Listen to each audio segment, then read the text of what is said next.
Taiwan, I'm Yvonne. Thanks for joining us on TaiwanPlus. A critical national security trial in Hong Kong has resumed, with pro-democracy media mogul Jimmy Lai testifying for the first time after 4 years in detention. Tiffany Wong reports. Dozens of supporters gather outside a Hong Kong courthouse on Wednesday, waiting to hear Jimmy Lai, a businessman and pro-democracy activist who faces a potential life sentence under Beijing-imposed national security law. The 76-year-old publisher of pro-democracy outlet Apple Daily took the stand for the first time in his trial, pleading not guilty to charges of conspiracy to collude with foreign forces and publishing seditious materials. The British national has been jailed since 2020, when the offices of his media company were raided by police and later shut down amid a crackdown on pro-democracy activity in the city. His plight has resonated with many of the city's residents. 第三就代表我哋香港個精神啦。咁佢係即係嚟到香港之後咧，係好欣賞呢度嘅民主自由嘅風氣啊嘛。咁我作為一個香港人，都係同埋咁上下嘅即係比較後啲嘅年代啦，我都係感受到佢哋即係嗰個追求自由嗰個心啦。佢如果佢唔係為咗香港，佢可以走嘅。 點解佢唔走咧？佢留喺度咧，咁咪俾人韞咗成千幾2000人咯，係咪啊？ Lai has denied the charge of publishing seditious materials and staunchly maintained his right to media freedom. He's been an outspoken critic of the Chinese Communist Party and the 1989 Tiananmen Square massacre, which press freedom watchdogs say made him a target for the national security law. The newspaper was one of the last mainstream media outlets openly critical to Beijing regime, and has become the leading media outlet to show the stories about what is happening in the territory. He emphasized that the newspaper upheld the core values of the rule of law, freedom of the speech, and hoped that the Hong Kong people would enjoy such freedoms by having more information via his media outlet. 6 of his senior staffers pled guilty in their trials, but Lai has remained steadfast in his claims of innocence and now aims to take those claims to the stand. Andy Xue and Tiffany Wong for TaiwanPlus. The world is reacting to the sentencing of 45 pro-democracy activists in Hong Kong charged with political crimes under the city's national security law. As Chris Gowan reports, leaders and activists from Taiwan and across the world have condemned the decision by Hong Kong's courts.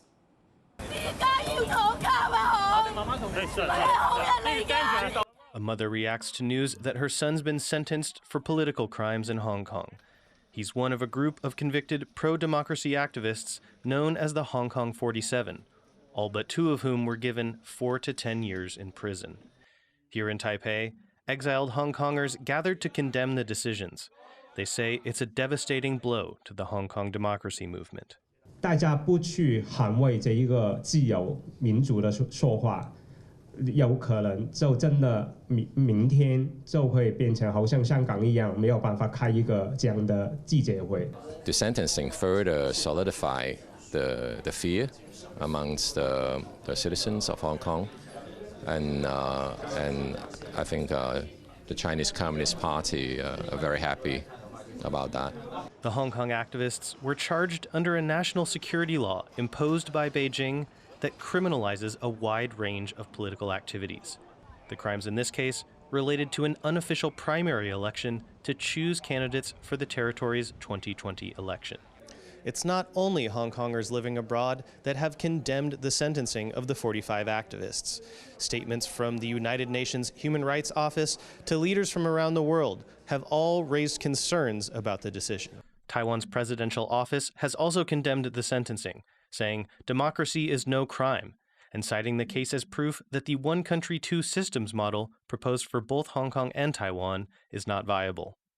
The U.S. has also slammed what it calls the unjust sentencing and said it was imposing new visa restrictions on Hong Kong officials. And international organizations have weighed in as well.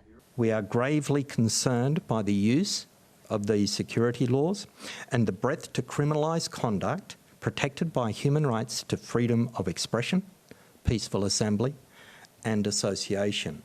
Officials from both Hong Kong and China have defended the sentences, saying they protect national security.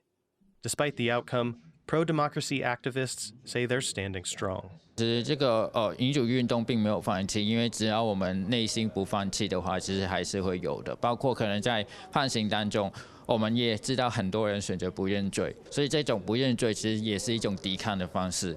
Showing that the sentences, though a blow to the movement, may not be its end. Hank Xu and Chris Gorin for TaiwanPlus.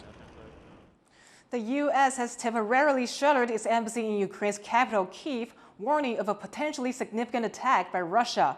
The decision comes after Ukraine used long-range missiles to strike Russian territory after the U.S. lifted a ban on the weapons. The embassy is now anticipating a response from Russia. It's told U.S. citizens in Kyiv to take shelter in the event of an air alert. Taiwan's Labor Minister He Pei-shan has said she will offer her resignation following the suicide of a staffer at the ministry. The employee's death has drawn attention to workplace bullying in government agencies after issues of overwork and abusive leadership were found in the department where they worked. Premier Zhou Rongtai apologized to the family of the staffer and said workplace abuse is unacceptable. 内部的任何管理绝对不容许有不尊重、辱骂，甚至是霸凌的行为。 President Lai Ching-te has also apologized over the employee's death in a Facebook post, saying he hopes government managers can learn from the incident. And to learn about the legal rights and workplace protections for civil servants, John Van Trieste spoke to attorney Casey Young. According to Lawmakers, a labor ministry employee who recently died by suicide had been forced to work 14-hour days and then had his timesheet faked so that it looked like he was working normal hours. Is this illegal? 当然也会相对应的去影响到劳工的权利啦，所以这个一定会是违法的状况。劳基法规定一天正常的上班时间是8小时，那即使加班最多也不能够超过我们讲4小时好了，所以一整天上班加上加班是不能超过12小时。可是因为今天的状况比较特殊，它是发生在公家机关里面，在台湾公家机关它并不当然的一定会适用劳基法，所以劳动部它的处理方式是他把这个主管本案这个涉案霸凌的这个主管，他移到监察院去送调查。但是在一般的民间企业的情况，这种状况是会被处罚的。The labor minister agrees that this employee had also been bullied at work, and it looks like this isn't an unusual situation. One survey by the job bank 1111 found that 83% of Taiwanese workers had been bullied at work at some time. What sorts of protections or legal recourse do these people have? 坦白说，台湾跟职场霸凌相关的法律规范其实非常的少。我们的职业安全卫生法里面虽然有规定说那个雇主要避免职场上发生这个精神上不法侵害等等的，那它大概就是指的是职场霸凌。但是这个相对应所产生出来的具体的规定，其实仍然是非常的少。我们台湾过去的判决中确实也有这种依据职场霸凌来求偿案例，但大部分都是失败的，因为法规不明确。Now, I want to ask a question about government employees, because in Taiwan, they're considered separate from ordinary workers. The rules are different. For instance, they can't form unions, and the ordinary workplace safety laws don't apply to them. Does this difference mean that they're more vulnerable to abuse, or do the separate rules made for them do the job? 他们到底能不能够享受到相同的保护，受到相同的规范？那这个常常会是一个问号。那有的时候我们会发现，这些公务员他可能还真的没有像劳工一样享受到更完整的保护。那这就导致说，这些公务人员他们想要去争取更好的一个工作权利，去一个更好的、更有保障的一个劳动环境，在现实状况下确实会有困难。That was lawyer Casey Young discussing Taiwan's protections against workplace abuse. Shoving matches broke out at the legislature, with lawmakers divided over proposed amendments that would make it harder to recall elected officials. Cadence Coronta reports. Physical clashes among legislators over proposed changes to a law to make it harder for elected officials to be recalled. The legislature's Internal Affairs Committee was supposed to discuss the amendments, introduced by the main opposition Kuomintang Party.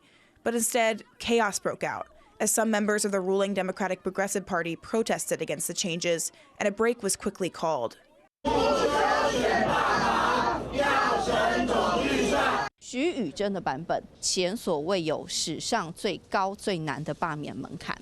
The amendments would change the rules to mean an official could only be taken out of office if the number of votes in favor of their recall exceeds the number of votes they originally got to be elected, among other changes.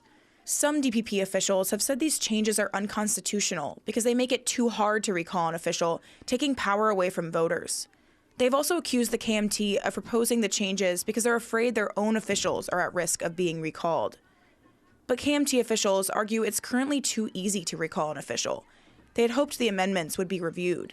希望大家能够支持我们在立法院可以好好的开会，好好的来审查预算。麦克风又被抢走，整个没有办法来进行。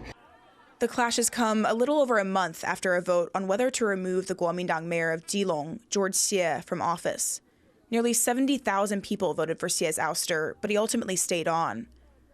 Whether recall rules will change remains to be seen, but it's clear this issue has divided politicians.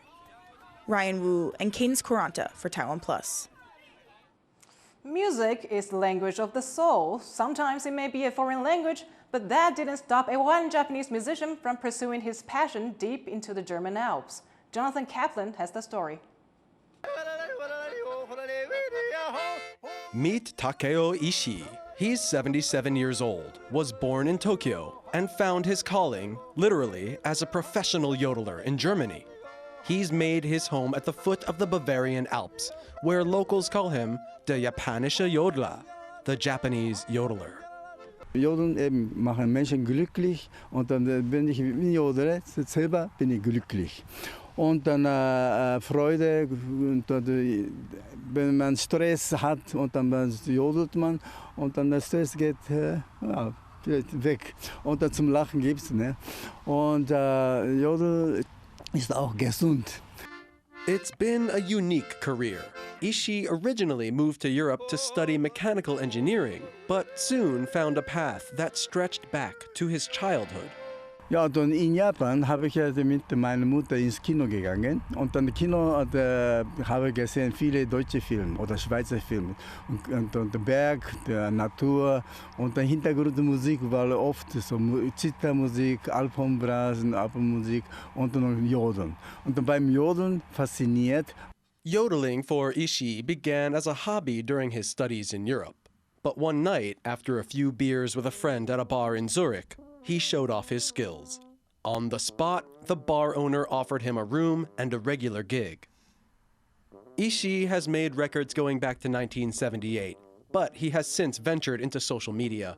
He's now building an audience on TikTok, and a collaboration with the Gregory brothers, a comedy kung fu pastiche called Chicken Attack, has millions of views on YouTube.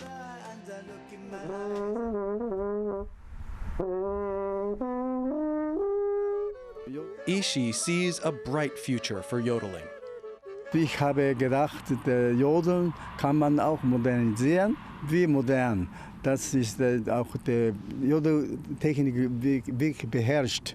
Dann kann man alle Richtungen zum Jodeln daran mischen. Und zum Beispiel mit Heavy Metal so, und so irgendwie. Und das habe ich auch schon gemacht und mein Titel war Chicken Attack. Indeed, Ishii toured with Taiwanese metal band Thonic, contributing his signature vocals.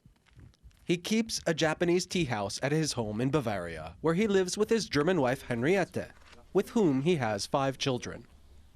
Ishii's been yodeling for over 50 years, and he has no plans to stop. Ich weiß nicht, wie älteste Jodeler auf der Welt gibt. Ich werde vielleicht der älteste Jodeler der Welt.